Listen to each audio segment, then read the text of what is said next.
Eu acho que se você se jogar no mundo, ele automaticamente ele abre as portas. O que acontece muito com as pessoas? Elas se limitam no meio que elas vivem. Então, elas têm aquele trabalho que elas acordam 6 horas da manhã, entre as 8, saem às 18, e elas fazem aquilo durante anos da vida dela.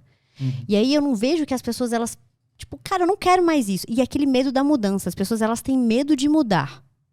Tá? Muito. Eu vou te falar uma parada assim, que aconteceu comigo recentemente, que eu, inclusive, falei isso no meu Instagram, o tanto que eu tive de retorno das pessoas conversarem sobre isso comigo, da questão do medo.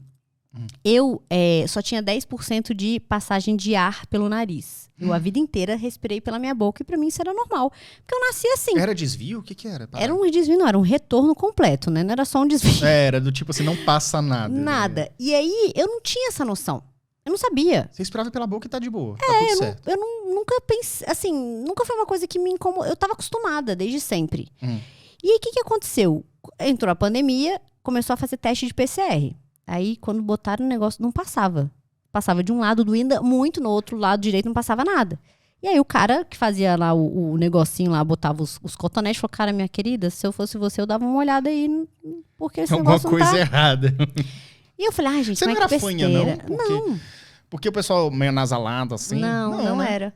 Não é, porque eu percebo que você não é. Então, será que se você adaptou sua fala ou porque realmente... E eu não tinha nenhum, por exemplo, eu não roncava. Ah, mas se você roncava. Não, eu não roncava. Meu sono sempre foi muito silencioso. Agora, o que eu sentia a vida inteira era... A vida inteira, desde que eu me conheço por jeito de criança, eu sempre tive um copo de água do lado da minha cama. E eu acordava pelo menos 8 vezes por noite pra beber água. Porque minha boca ficava seca. E eu precisava beber água. E com o tempo, por exemplo, eu ia pra nutricionista, precisava ganhar músculo. E eu tinha muita dificuldade em ganhar músculo. Eu também. E aí a minha nutricionista, minha querida, você precisa dormir. Eu falei, querida, eu durmo, mas eu acordo. Então eu tinha o meu sono interrompido. Quando você vai ficando mais velha, você tem, né, tipo, que acordar cedo, você tem o estresse da vida. Então isso começou a pesar pra mim.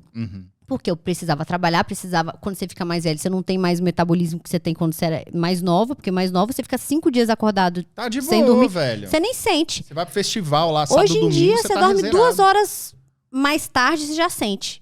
Então, isso começou a pesar pra mim. Eu comecei a ficar cansada, isso interferiu no meu humor. E aí eu falei, cara, eu vou ver isso.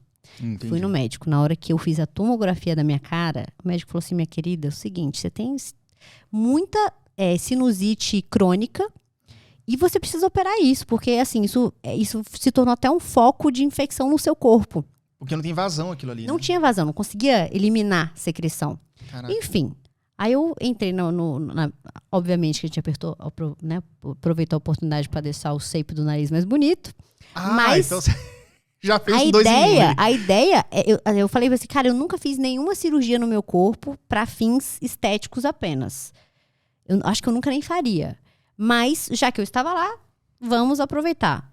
Enfim, e aí a cirurgia demora mais ou menos umas 3 horas e meia. A minha foram 7 praticamente. Caraca, porque era velho. muito crítico. Eles tiraram, tipo, muito pus da minha cara.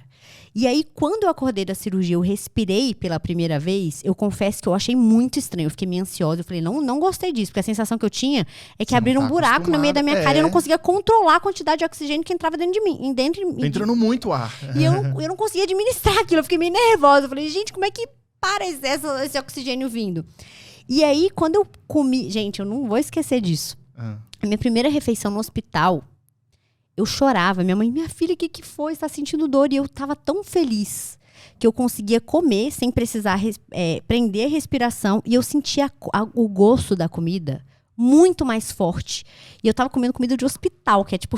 Que é sem sal, sem... E eu tava tipo assim, foi a melhor comida da minha vida. Caralho. Porque eu sentia o gosto da comida, eu conseguia respirar e era prazeroso comer. Eu nunca tinha sentido aquilo. E aí eu pensei, né? Eu até escrevi um texto no Instagram falando, eu falei, gente, como a gente normaliza o ruim com medo da mudança. Então, eu normalizei a vida inteira. Eu sempre senti uma pressãozinha nos seios da face por conta da... E pra mim aquilo era normal, eu normalizava aquilo. A pedrinha no sapato que você não sente, você tá o tempo todo te incomodando. Eu normalizava acordar 8 vezes por noite pra beber água. Gente, ninguém acorda 8 vezes na noite. É tipo um sono parcelado, é um sono picado. Eu deixo meu copinho, mas ele acorda pouco bebido à noite. Assim, não, eu acordo é... uma vez ou duas pra dar uma golinha. O meu, às vezes, eu acordava de levantar, botar mais água, porque minha já garganta acabou. ficava, assim, impraticável. Cara, mas é verdade. Você falando assim, eu pensando, porque pra quem tem um nariz assim, mais ou menos normal, o meu também tem uma dificuldadezinha lá com o PCE. É normal você tá comendo e respirando pelo nariz. Agora você tinha que tampar a respiração. Isso faz desde pequena, né? Desde pequena. E aí, tudo de alimentação ficou muito mais intenso. O meu paladar, cara, é bizarro, assim. Melhorou 300%. Minha respiração melhorou absurdamente. Isso que meu nariz ainda tá inchado. Falei assim, mas você vai começar a respirar melhor daqui a 3 meses. Falei, gente, no momento que eu saí da mesa de cirurgia, eu já respirava 700 vezes melhor do que antes. Então, assim, uma coisa que eu gostei de falar, pra introduzir, né? Tô falando desse assunto do nariz, porque eu normalizei uma parada por medo de mudar. Então, eu tinha medo de mexer no meu nariz. Eu falei, ai, gente, mas você mexe no nariz, vai mudar a estética do rosto, vai... Ai, não sei se eu tenho coragem, ficava com medo da cirurgia. E se der errado, e se meu nariz cair, sei lá... Então, assim, e eu vou te falar uma coisa, as coisas acontecem como elas têm que acontecer. Controle é ilusório. Controle, não tem como você controlar nada nessa vida. Então, na minha cabeça, eu faço. Tem que fazer, faz. Tem que fazer, vai. Tem que tomar, faz. Ah, mas vai acontecer X. Se for pra acontecer, vai acontecer, independente do caminho que você for. Eu acredito muito nisso. Eu me digo uma coisa, isso tem muito a ver com a teoria do caos, a lógica do cisne negro. É um livro do Nassim Taleb, que ele fala justamente pra você confiar no caos. Sim. Porque, na verdade, praticamente nada é previsível ou controlável. Você controla você. Sim. Agora, você não controla, sei lá, você pegar esse copo assim, você não controla isso, por mais louco que seja.